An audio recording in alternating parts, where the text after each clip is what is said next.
This year's ordinary iPhone 16 models are believed to use the A17 Pro CPU, but there is also talk regarding the A18 chip, with the iPhone 16 Pro and 16 Pro Max possibly holding a more sophisticated A18 Pro chipset.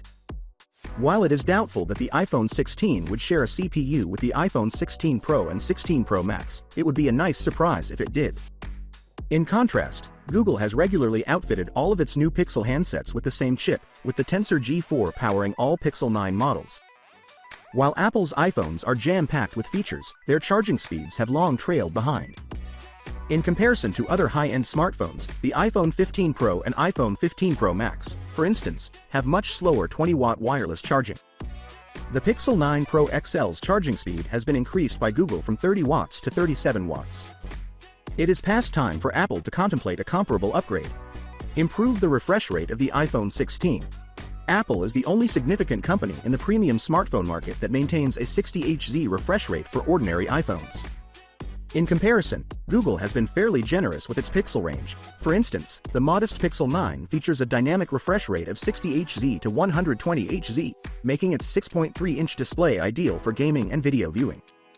While Apple is doubtful that the iPhone 16 would ditch the set 60Hz refresh rate, a change in this way may entice more people to upgrade. Introduce Apple Intelligence capabilities throughout the whole product line at WWDC 2024. Apple has made it obvious which products will be compatible with Apple Intelligence features. While the iPhone 15 Pro and 15 Pro Max have been verified, the status of other models is unknown.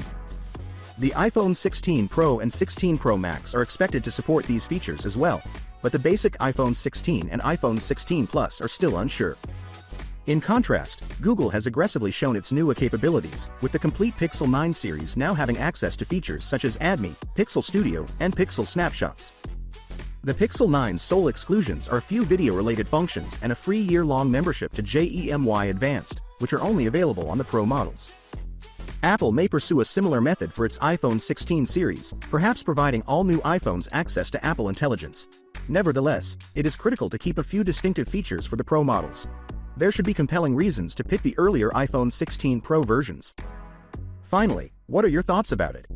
So without being said, let me know your thought in the comment below, and if you are new here, please subscribe. Peace out.